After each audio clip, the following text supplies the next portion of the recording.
आपका भाई यहाँ कुछ देखा तो नहीं? वो मैं नहीं था, सचमुच वो मैं नहीं था। वो कौन था? वो कौन था? वो दो भाई थे, मैं उनके नाम नहीं बताऊंगा। मेरे स्कूल के दिनों के साथी थे, दोनों से ही अच्छा मेल जोल था। परंतु कई वर्षों तक मेल मुलाकात ना हो सकी, वो संपर्क टूट गया। कई महीने पहले सुना कि उनमें से एक बहुत बीमार है। मैं अपने गांव लौट रहा था, सोचा रास्ते में उन लोगों के यहाँ भी होता चलूं। उनके घर पहुंचा तो एक ही भाई से मुलाकात हो पाई। उन्होंने बताया कि छोटा भाई बीमार था। मित्र ने कहा कि तुम्हारे दिल में इतना स्नेह है, जो हम लोगों का ख्याल कर इतनी दूर से हमसे मिलने आए।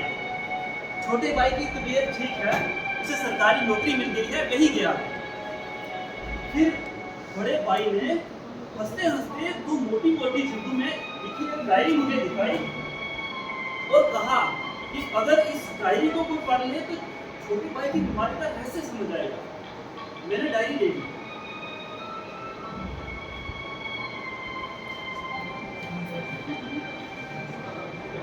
हाँ, समझ गया कि वह एक मनोरोग से पीड़ित था। लिखावट बहुत ही अटपटी और बेतरतीब थी और इसमें कुछ बेसिक तरह की बातें भी लिखी हुई थी। डायरी में तारीखें नहीं थी, केवल स्याही के रंग और लिखावट के फर्क से अनुमान लगाया जा सकता था कि ये अलग अलग समय में लिखी गई होगी। इसके कुछ हिस्सों में तरतीब भी थी। चिकित्सा विज्ञान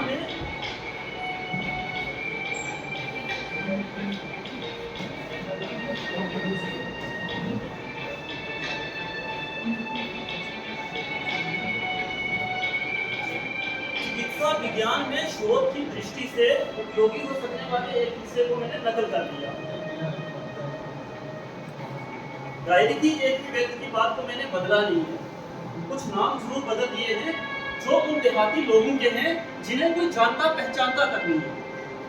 जहां तक डायरी के शीर्षक का सवाल है, मैंने उसे नहीं बदला। ये स्वयं लेखक का दिया हुआ है, पागल की डायरी। उनकी डायरी के शीर्षक उसने ठीक हो जाने पर दिया होगा, इसलिए मैंने उसे नहीं बदला, उसके साथ कोई छेड़छाड़ नहीं की।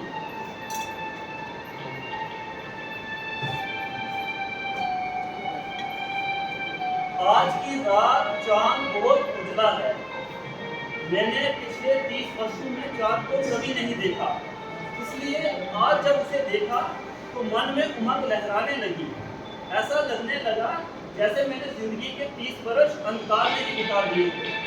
अब मुझे चौकस रहना होगा, कुछ गड़बड़ जरूर है, वरना शमशेर सिंह का कुत्ता मुझे 2 बार क्यों मिलता।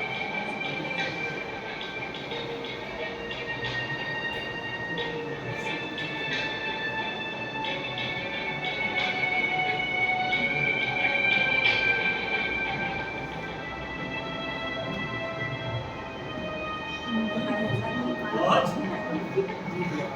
आज अंधेरी रात है, चांद का कहीं पता नहीं। ये अमंगल सूचक है। आज सुबह जब मैं सतर्कता से बाहर निकला तो शमशेर सिंह ने मुझे ऐसी देखा मानो डर के हो, मानो मेरा खून करना चाहते हो। वहां पर 7-8 दूसरे लोग भी थे जो मेरे बारे में फुसफुसाकर बात कर रहे थे, जैसे डर रहे हो कि कहीं मैं उन्हें देख रहा हूं। जितने भी लोग मिले सबका यही हाल था, और उनमें जो सबसे डरावना था वो मुझे देखकर जोर जोर से हंसने लगा।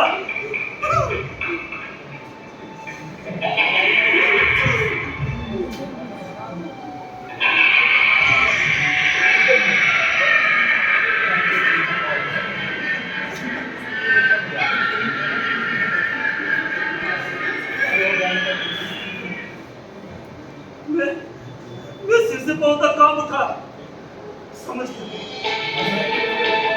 गया कि इन लोगों ने पूरी तैयारी कर ली है। मेरे आगे कुछ बचे जा रहे थे, वो भी मेरे बारे में ही बात कर रहे थे। उनकी आंखों के बाल शमशेर सिंह के जैसे थे, वो चेहरे डर से पीले पड़े हुए थे। सोचा मैंने इन बच्चों का क्या बिगाड़ा है जो मुझसे इस तरह से पेश आ रहे हैं। मुझसे रहा नहीं गया और मैं पूछ बैठा, क्यों, क्या बात है? अरे मुझे बताओ तो। अरे रुको, ठहरो, अरे कहाँ भाग रहे हो? लेकिन मैं सब भाग गया। समझ में नहीं आता कि शमशेर सिंह मुझसे क्यों खफा है, या फिर सड़क पर मिले दूसरे लोग मुझसे क्यों नाराज है। बस इतना याद आ रहा है कि 20 वर्ष पहले एक स्वामी की पुरानी बही पर गलती से मेरा पैर पड़ गया था, और दनेश्वर मिश्र जी मुझसे नाराज हो गए थे। मगर दनेश्वर मिश्र जी का शमशेर सिंह से क्या मतलब? वो दोनों तो एक दूसरे को जानते पहचानते तक नहीं। जरूर उन्होंने किसी दूसरे से इसके बारे में सुन लिया होगा और बदला लेने की ठान ली होगी। पर इन बच्चों से सबसे क्या मतलब? ये लोग तो तब पैदा भी नहीं हुए थे। ये कुछ ऐसे घूर कर क्यों देखते हैं, जैसे डरे हुए हो, जैसे मेरा खून करने की काट में हो। बड़ी घबराहट होती है, क्या करूं, अजब परेशानी है। मैं समझता हूं कि इन लोगों ने ये सब जरूर अपने माँ बाप से सीख लिया होगा।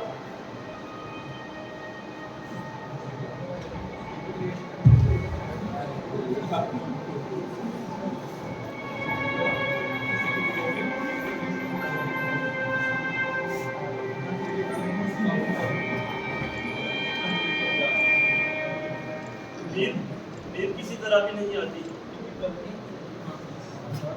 बिना अच्छी तरह सोचे विचारे कोई भी बात समझ में नहीं आती। इन लोगों को देखो, कई लोगों को मैजिस्ट्रेट कटघरे में बंद करवा चुका है। बहुत से लोग आसपास के जिम्मेदारों से मार खा चुके हैं। बहुतों की बीवियों को सरकारी अमले के लोग छीन कर ले गए हैं। और उनके माँ बाप साहूकारों से परेशान होकर गले में फांसी लगाकर आत्महत्या कर चुके हैं। और इन लोगों की आंखों में इतना गुस्सा कभी नहीं आया होगा, इनकी आंखों में इतना खून कभी नहीं उतरा होगा जितना कल देखने में आया। अरे उस औरत को क्या कल गली में अपने लड़के को पीट पीट कर चीख रही थी, बदमाश कहीं के, मैं तेरी चमड़ी उधेड़ दूंगी, तेरी पोटी पोटी काट डालूंगी, तूने मेरा कलेजा जला दिया है। जब बार बार मेरी ओर देखने लगी, मैं डर गया, कांप उठा, बड़ी घबराहट हुई। क्रूर चेहरों पर लंबे लंबे दांत निकाले लोग हंस रहे थे। दशरथ झट से आया और मुझे पकड़कर घर ले आया।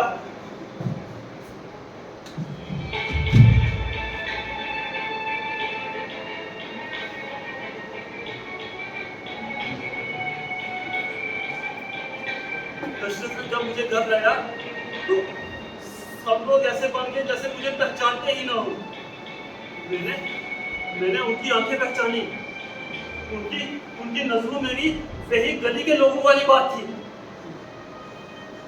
मैं फिर अपने अध्ययन कक्ष में आ गया और झट से दरवाजा बंद कर दिया और सांकल लगा दिया, जैसे किसी मुर्गी या बत्तख को दड़वे में बंद कर दिया हो। मैं और भी परेशान हो गया।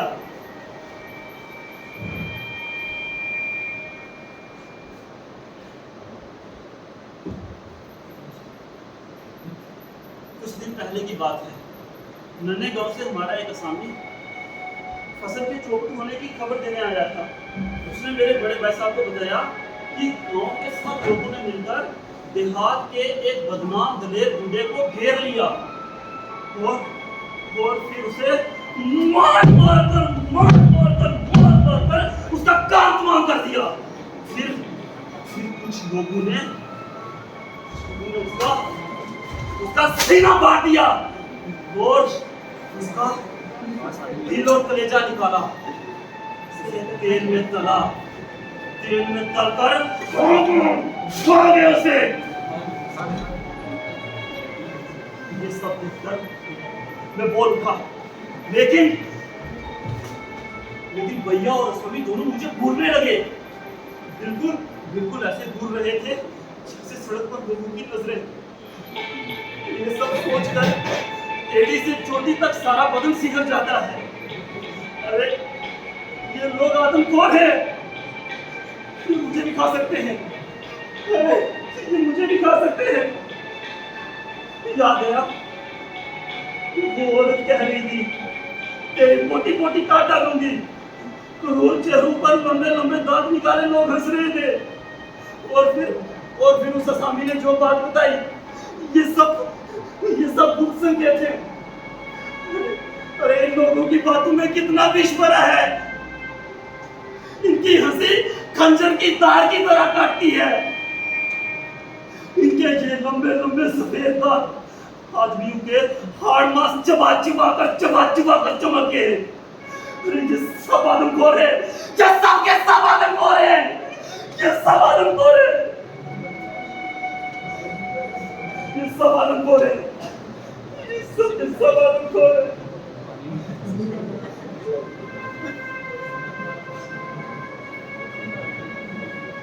मैं जानता हूँ कि मैं बुरा आदमी नहीं हूँ, पर जब से महाराज की पुरानी कहीं पर मेरा पैर पड़ा है, तब से लोग मेरे पीछे ही पड़ गए हैं। इन लोगों के मन में ऐसी गांठ पड़ गई है कि जैसे मैं कुछ कर ही नहीं सकता। ये लोग किसी एक पर बिगड़ जाते हैं, उसका जीना हराम कर देते हैं, उसे बदमाश समझ लेते हैं। खूब याद आया, मेरे बड़े भाई साहब मुझे निबंध लिखना सिखाया करते थे। कोई आदमी कितना ही बना रहा हो, यदि मैं उसके दोष बता देता तो उन्हें बहुत पसंद आता। और साथ ही यदि मैं किसी के दोषों पर पर्दा डाल देता तो वह क्या कहते, बहुत खूब, ये तुम्हारी नई सोच है। अरे इन लोगों के मन की था कैसे पा सकता हूँ, खासकर खासकर जब ये लोग किसी को खा जाने के बारे में सोच रहे हो।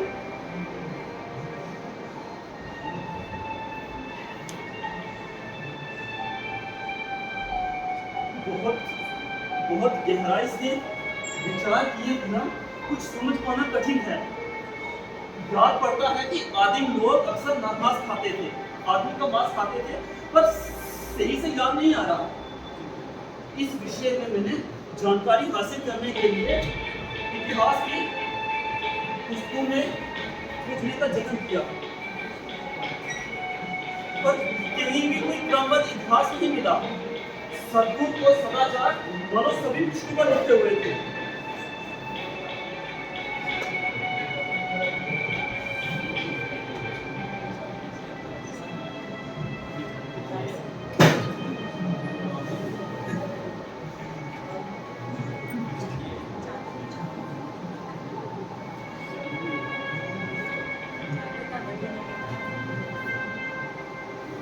नींद नींद किसी भी तरह नहीं आती, इसलिए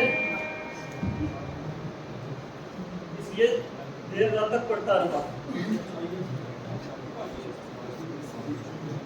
जहां जहां पर वास्तविक अभिप्राय समझ में आ रहे थे, हर जगह एक ही बात लिखी थी, मनुष्य को खा जाओ, मनुष्य को खा जाओ। पुस्तक में लिखी वो सारी बातें और उस असामी की वो सारी बातें, अरे कैसे कैसे घूर रही है मेरी ओर, कौन मुस्कुराहट से। अरे मैं भी तो इंसान हूँ, और ये लोग मुझे खा जाना चाहते हैं।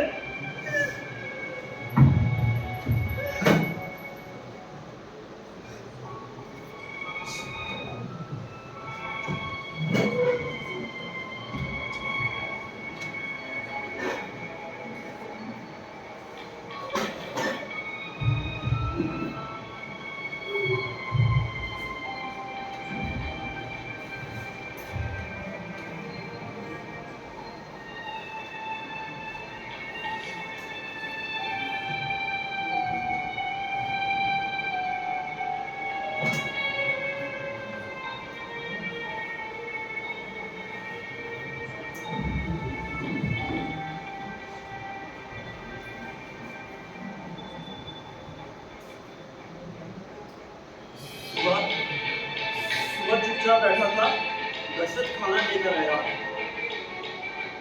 एक कटोरी में सब्जी थी, तो दूसरी में बाप से पकाई हुई मछली। मछली की आंखें सफेद पथराई हुई थी, जैसे जैसे कोई आदमखोर मुंह खोले बैठा हो।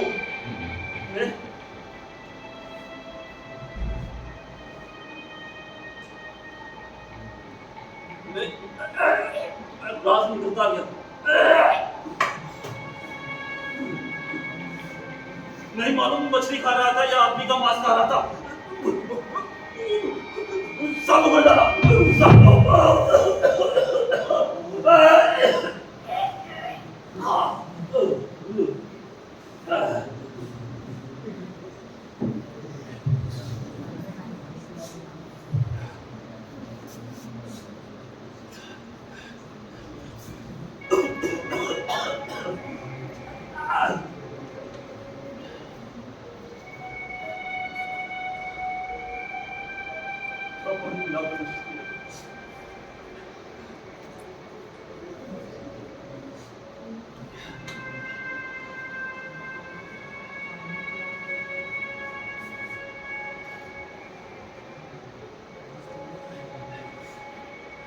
मैंने दशरथ से कहा, काका भैया से कहो इस कोठरी में मेरा दम घुटता है, जरा आंगन में टहलूंगा। दशरथ वहां से चुपचाप चला गया और तुरंत ही लौट कर आया और उसने दरवाजा खोल दिया।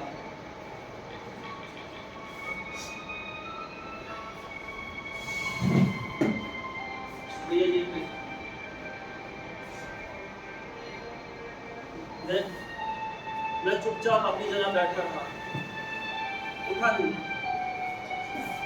देखना चाहता था कि ये लोग आखिर क्या करते हैं। इतना तो मुझे मालूम था कि ये लोग मुझे हाथ से जाने नहीं देंगे। भैया आहिस्ता आहिस्ता कदम रखते हुए एक बुजुर्ग को साथ लिए हुए आ पहुंचे। बूढ़े की खून की प्यासी आंखों में कटार की सी चमक थी। वो मुझसे नजरें नहीं मिलाना चाहता था कि कहीं मैं ताड़ न लूं, इसलिए गर्दन झुकाए बैठा था और चश्मे के भीतर से तलखी से मेरी ओर देख लेता था। भैया बोले, आज तो तुम्हारी बेहद अच्छी लग रही है, तुम्हें दिखाने के लिए चांद मियां को बुलवाया है। लेकिन मैं समझ गया कि वो पूरा असल में एक जल्लाद है। मेरी नब्ज देखने के बहाने वो मेरे मांस का अनुमान लगा रहा था। उसे भी इस सेवा के लिए मेरा मांस पड़ने की आशा थी। लेकिन मैं इस पर भी डरा नहीं। क्यों? क्योंकि मैं आदमखोर नहीं हूं, लेकिन फिर भी उन लोगों से अधिक साहस मुझ में है। मैंने अपनी दोनों कलाइयां आगे बढ़ा दी कि देखो आखिर बूढ़ा करता क्या है। बूढ़ा चौकी पर बैठ गया और आंखें मूंदकर कुछ देर सोच में मौन था। फिर अपनी दूर आंखें खोलकर बोला, अपने विचारों को भटकने मत दो, फिक्र बिल्कुल मत करो, कुछ दिन पूरा आराम करो, चैन से रहो, तुम्हारी सेहत बिल्कुल ठीक हो जाएगी। हाँ, अपने विचारों को भटकने मत दो, फिक्र बिल्कुल मत करो, कुछ दिन तक पूरा आराम करो, चैन से रहो। जब मैं खूब मोटा हो जाऊंगा, फिर इन लोगों को खूब मांस मिलेगा। अरे मुझे क्या मिलेगा? क्या सेहत का ठीक हो जाना नहीं है? ये इन लोगों का नर मांस के लिए लालच और साथ में भले दिखने का दिखावा है बस। कायरता के कारण ये लोग तुरंत कार्रवाई नहीं कर सकते। ये सब सोचकर हंसी के मारे मेरे पेट में बल पड़ने लगते हैं। मैं अपनी हंसी रोक न सका और ठाका लगाकर हंसने लगा।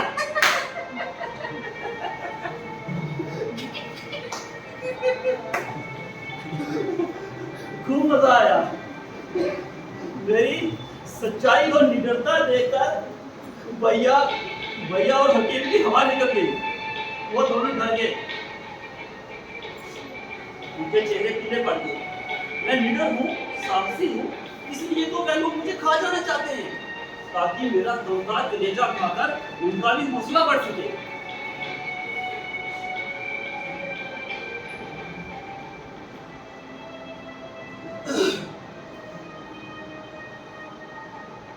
कुछ दिनों से दूसरी ही बात मन में आ रही कि हो सकता है हकीम के वेश में आया वो बूढ़ा जल्लाद ना हो, हकीम हो। ऐसा भी हो सकता है, लेकिन ऐसा है तो भी वो आदमखोर तो है ही, क्योंकि हकीमों की लिखी जड़ी बूटियों की पोथियों में लिखा है कि आदमी के मांस को उबाल कर खाया जा सकता है। तो वो हकीम आदमखोर नहीं तो क्या है? अरे मेरे बड़े भाई साहब का क्या कहना, वो तो शुरू से ही आदमखोर थे। वो जब मुझे पढ़ाते थे तो अपने मुंह से कहते थे, लोग अपने बेटों को एक दूसरे से बदल कर खा जाते हैं। और एक बदमाश के बारे में उन्होंने कहा था कि इसको मार डालने से ही क्या होगा, इसका गोश्त खा डाले और इसकी खाल का बिछावन बना ले। तब मेरी उम्र कच्ची थी, सोचकर दिन देर तक डरता रहा। और नन्हे गांव के असामी ने जब एक आदमी का कलेजा खा जाने की बात कही थी, तब भी भैया चुपचाप खड़े थे, जैसे उन्हें कुछ बुरा ना लगा हो। अरे मुझसे छिपा ही क्या है, मैं तो अपने भाई को शुरू से जानता हूँ कि वह खूंखार है। अगर पेटों को एक दूसरे से बदल कर खाना संभव है, तो फिर हर चीज को बदला जा सकता है, हर किसी को खाया जा सकता है। उन दिनों भैया जब ऐसी बातें कहते थे तो मैं चुपचाप सुन लेता था, सोचता नहीं था। लेकिन अब खूब समझ में आता है कि ऐसी बातें कहते समय उनके मुंह में नरमांस का स्वाद बार आता होगा और वो आदमी को खाने के लिए व्याकुल हो उठते होंगे।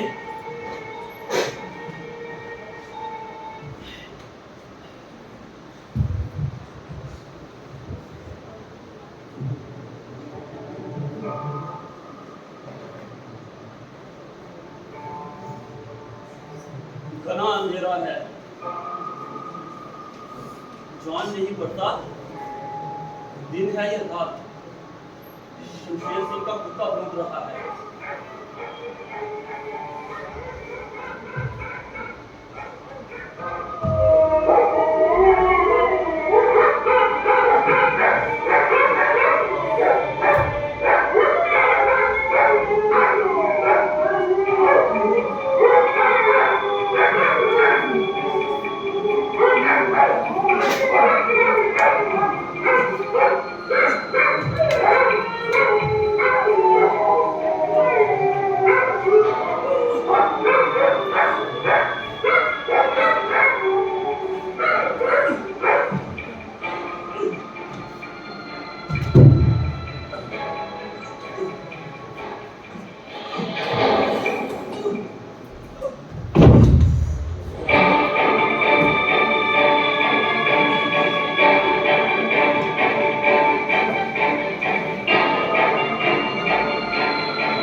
तुरंत मार डालने को ये तैयार नहीं है। ऐसा कर सकना इनके पास की बात नहीं है। परिणाम के भय से इनकी जान निकलती है। इसलिए इसलिए ये लोग षड्यंत्र रचकर मुझे आत्महत्या करने के लिए विवश कर रहे हैं। कुछ दिनों से गली के स्त्रियों और पुरुषों का बर्ताव देख रहा हूँ और अपने भाई के रंग भी देख रहा हूँ। ये लोग तो चाहते ही हैं कि कोई गलती गली से फंदा लगाकर इनके लिए मर जाए, ताकि कत्ल के लिए कोई इन पर उंगली ना उठा सके। ये लोग जी बात उसे खाना चाहते हैं। ये लोग इसी बात की कल्पना करके खुशी से फूले नहीं समा रहे। चाहे कोई आदमी संकट और चिंता से सूख कर कांटा हो जाए, ये लोग उसे भी खाने को हमेशा तैयार रहते हैं। ये लोग अक्सर मुर्दार गोश्त खाते हैं। एक जानवर के बारे में पढ़ा है, उसकी आंखें बड़ी डरावनी होती हैं और जो उसका नाम नहीं याद आ रहा, हाँ, लकड़बगा कहते हैं उसे। वो मोटी से मोटी हड्डी को दांतों में दबाकर निकल जाता है। ख्याल आते ही रोंगटे खड़े हो जाते हैं। लकड़बगे की जाति भेड़ियों से मिलती है और भेड़िए की जाति कुत्तों से मिलती है। उस दिन शमशेर सिंह का कुत्ता भी मुझे घूर रहा था, मतलब वो भी षड्यंत्र में शामिल था। बूढ़ा हकीम नजरें झुकाए हुए बैठा था, लेकिन मैं तो ताड़ गया था। और सबसे अधिक दुख तो मुझे अपने बड़े भाई के लिए है। अरे वो भी तो इंसान है, उसे डर क्यों नहीं लगता? मुझे खा जाने के लिए वो दूसरे लोगों से मिल गया है। शायद जो होता चला आया है उसे करते जाने में ये लोग अपराध और पाप नहीं समझते, या फिर मेरा भाई जानता है कि ये अपराध है, पाप है, लेकिन उसने पाप करने के लिए अपना मन पत्थर सा बना लिया है। सबसे पहले मैं इसी आदमखोर का पर्दाफाश करूंगा। सबसे पहले इसी को पाप से रोकूंगा।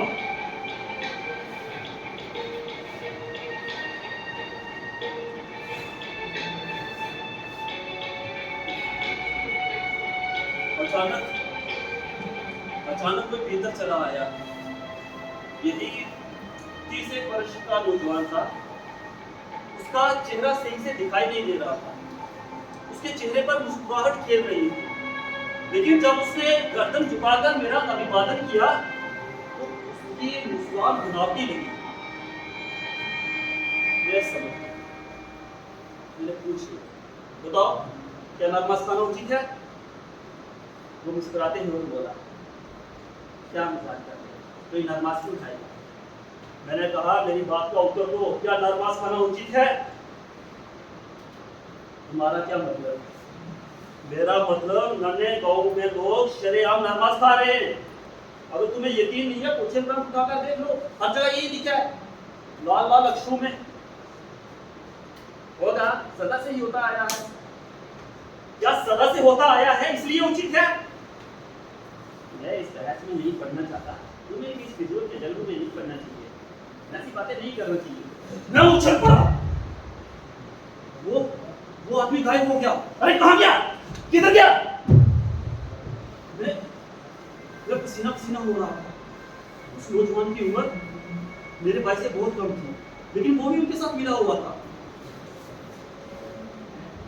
मुझे लगता है कि ये सब उसने जरूर अपने माँ बाप से सीखा होगा, और भगवान जाने अपने बच्चों को भी सिखा चुका होगा।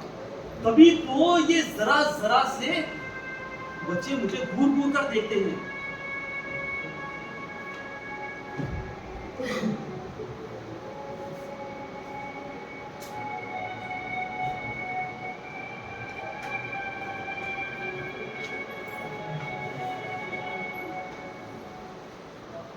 दूसरों को खा लेने का लालच, स्वयं आहार बन जाने का भय, सबको दूसरों पर संदेह, सब दूसरों से आतंकित थे।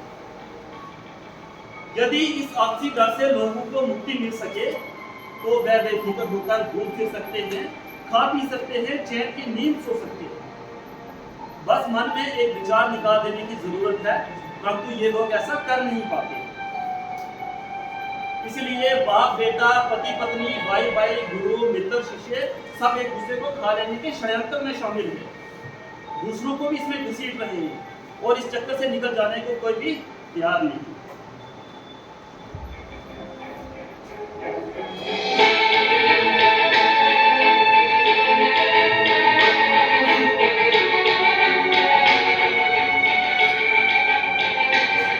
आज सुबह अपने बड़े भाई से मिलने गया। भैया आंगन में खड़े आसमान की ओर देख रहे थे। मैं उनके पीछे दरवाजे और उनके बीच में जाकर खड़ा हो गया। मैंने बड़ी ही विनम्रता से कहा, भैया कुछ कहना चाहता हूँ। हाँ कहो, क्या है? भैया ने इजाजत दी। बात कुछ खास नहीं है, पर कह नहीं पा रहा। भैया आदिम अवस्था में तो थोड़ा बहुत नरमास सभी खा लेते होंगे, लेकिन जब लोगों का जीवन बदला, उनके विचार बदले, तो उन्होंने नरमास त्याग दिया। वह लोग सभ्य बन गए, वह लोग सुधरना चाहते थे, उनमें मानवता आ गई। लेकिन कुछ लोग अभी भी खाए जा रहे हैं मगरमच्छों की तरह। कहते हैं जीवों का विकास होता है, एक जीव से दूसरा जीव बन जाता है। कुछ जीव विकास करके मछली बन गए, कुछ पक्षी बन गए, कुछ बंदर बन गए, ऐसे ही इंसान बन गया है। लेकिन कुछ जीवों में विश्वास की इच्छा ही नहीं होती, वो बदलना ही नहीं चाहते। नरमास खाने वाले असभ्य लोग नरमास ना खाने वाले लोगों की तुलना में कितना नीचे और लज्जित महसूस करते होंगे। बंदर की तुलना में रहने वाले जानवर नीचे है, और नरमास ना खाने वाले लोगों की तुलना में नरमास खाने वाले लोग उससे भी नीचे है। एक पुराने समय की बात है, एक राजा के सामने एक आदमी ने अपने बेटे को उबालकर पेश कर दिया। ये एक बहुत पुरानी कहानी है, लेकिन उससे भी पहले जिस दिन भगवान ने आकाश और पृथ्वी बनाए हैं, उस जमाने से लेकर राजा के जमाने तक लोग एक दूसरे को खाते आए हैं। राजा के जमाने से नन्हे गांव में पकड़े गए असामी के जमाने तक ऐसा ही होता रहा है। पिछले साल शहर में लोगों ने एक अपराधी की गर्दन काट दी। उसका खून बह रहा था। बहता खून देखकर एक टीबी के मरीज ने उसके खून में रोटी डुबोकर खा ली थी। ये लोग मुझे खा जाना चाहते हैं, इन्हें अकेला रोक पाना तुम्हारे बस का नहीं है। भैया तुम उनके साथ क्यों मिल गए हो? ये लोग तो आदमखोर हैं। ये लोग मुझे खा डालेंगे, उसके बाद ये लोग तुम्हें भी खा डालेंगे, या फिर आपस में भी एक दूसरे को नहीं छोड़ेंगे। माना बहुत पुराने समय से ऐसा होता है, लेकिन आप खासकर इस समय तो हम एक दूसरे पर दया कर सकते हैं और कह सकते हैं कि ऐसा नहीं होगा। भैया अभी उस दिन वो असामी लगान मिटा देने की बात कर रहा था, तब भी तुमने कहा था ना कि ऐसा नहीं हो सकता। भैया पहले तो बेपरवाही दिखाने को मुस्कुराते रहे, लेकिन फिर उनकी आंखों में खून उतर आया। उनका चेहरा पीला पड़ गया। घर के बाहर बहुत सारे लोग खड़े थे। शमशेर सिंह भी अपना कुत्ता लिए खड़ा था। मैं उनके चेहरे देख नहीं पा रहा था। बहुत से लोगों ने चेहरा कपड़े से ढका हुआ था। बहुतों के चेहरे पीले पड़े हुए थे। कईयों के चेहरे डरावने थे और कुछ मुस्कुरा रहे थे। ऐसा लग रहा था कि वो सब लोग आपस में मिले हुए हैं, लेकिन फिर भी उनमें आपस में एका और मेल कहाँ था। कुछ का विश्वास था कि आदमखोरी सदा से होती आई है, ये कोई गलत बात नहीं है। लेकिन कुछ कहते थे कि ये गलत बात है, लेकिन अपना लालच दबा नहीं पाते थे। और जब मैंने उनका भंडाफोड़ कर दिया तो उन्हें गुस्सा आ गया, लेकिन मैं अपने गुस्से को दबाए चुपचाप वहां मुस्कुराते खड़े रहे। भैया एकदम ताब में आ गए और उन लोगों पर चिल्ला पड़े, चले जाओ यहाँ से। अरे यहाँ पर किसी का दिमाग खराब हो गया और तुम उसका तमाशा देखने आए हो, आ जाओ। मैं समझ गया ये इन लोगों की पुरानी चाल है। ये अपनी रात में रखने वाले नहीं, इन लोगों ने षड्यंत्र रच लिया है। ये लोग मुझे खा जाना चाहते हैं। ये मुझे मार भी डालेंगे तो कोई कुछ नहीं कहेगा। सब यही कहेंगे कि पगला था, निपटा दिया। उस दिन उस स्वामी ने जब एक आदमी को खा जाने की बात कही थी, तभी ये लोग चुपचाप खड़े थे।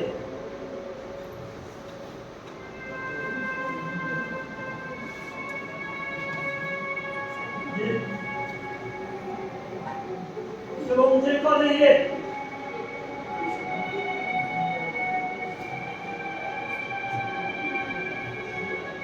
कभी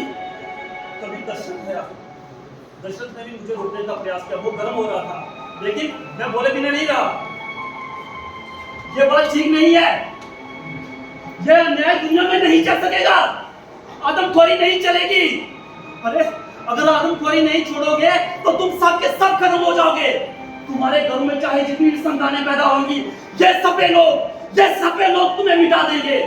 जैसे जंगल में शिकारी भेड़ियों को समाप्त कर देता है, जैसे लोग सांपों को खत्म कर देते हैं, वैसे ये लोग भी तुम्हें खत्म कर देंगे। दशरथ ने सब लोगों को भगा दिया। भैया वहां से चले गए और दशरथ ने मुझे कमरे में जाने को कहा। मैं अपने कमरे में आ गया। कमरे में बैठा था,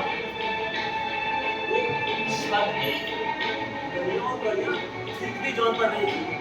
उनका आकार बढ़ता जा रहा था। कुछ देर ऐसे ही खड़खड़ाहट होती रही। फिर अचानक से छत मुझ पर आ गिरी।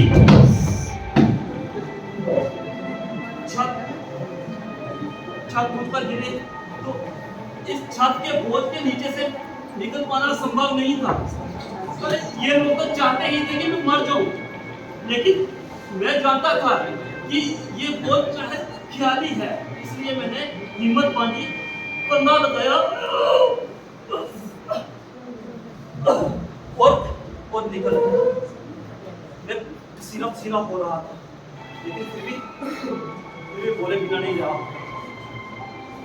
ये आदमखोरी नहीं चलेगी। भविष्य में दुनिया में आदमखोरी नहीं चलेगी। मैं अपनी कोठरी में बैठा हुआ था। कोठरी का दरवाजा हमेशा बंद रहता है। कभी धूप दिखाई नहीं देती। दिन में 2 बार खाना मिल जाता है। तो मैंने खाना लेने के लिए हाथ बढ़ाया तो मुझे अपने भाई की याद आ गई और अपनी छोटी बहन की घटना याद आ गई। वो भी भैया की करतूत थी।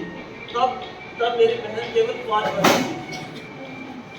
इतनी प्यारी और मासूम थी। याद आती है तो चेहरा आंखों के सामने डूब जाता है। माँ का रो कर बुरा हाल हो रहा था। भैया माँ को सांत्वना दे रहे थे। कारण शायद ये था कि भैया खुद मेरी बहन को खा गए थे। अब नहीं मालूम कि माँ ये वेद जान सकी थी या नहीं, लेकिन मुझे लगता है कि माँ सब जानती थी और इसलिए चुप रही, क्योंकि ये बात बताने वाली नहीं थी। तो एक घटना और याद आ रही है। तब मेरी उम्र 4-5 वर्ष की रही थी। मैं आंगन की छांव में बैठा हुआ था। तो भैया ने कहा था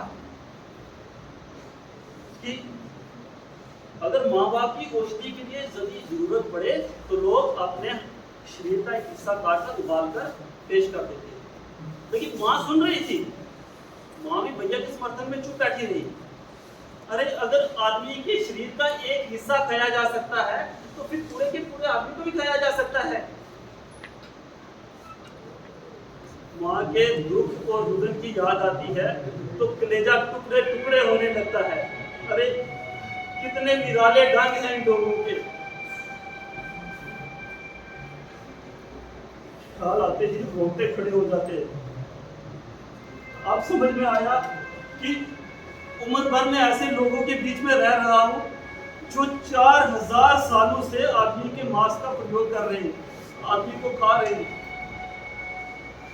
अभी अभी मेरे बड़े भाई साहब ने घर संभाला ही था कि छोटी बहन की मृत्यु होगी। तो मुझे लगता है कि इन्होंने जरूर उसके मांस का प्रयोग किया होगा, पुलाव में या फिर किसी दूसरी तरह। और मुमकिन है कि मैंने भी अपनी बहन के मांस के टुकड़े मुंह में रख लिए होंगे।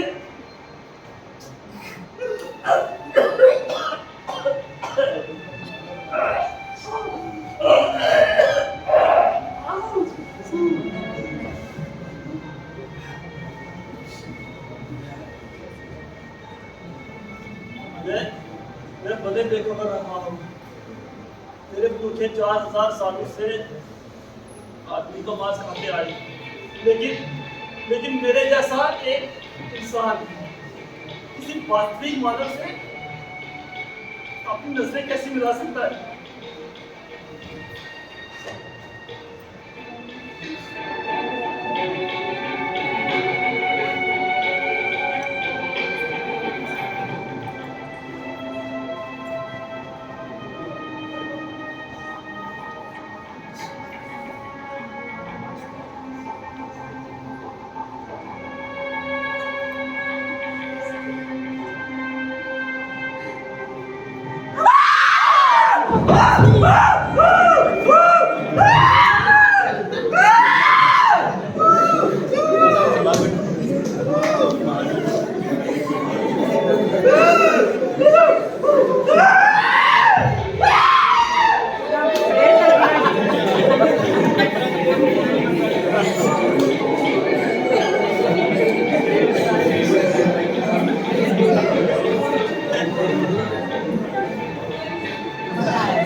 कि इन नई पीढ़ी के बच्चों ने कभी नरमास नहीं खाया होगा। अरे इन प्यारे बच्चों को तो बचा लो, अरे इन बच्चों को तो बचा लो, ये देश का भविष्य है, इस भविष्य को तो बचा लो। अरे इस भविष्य को तो बचा लो।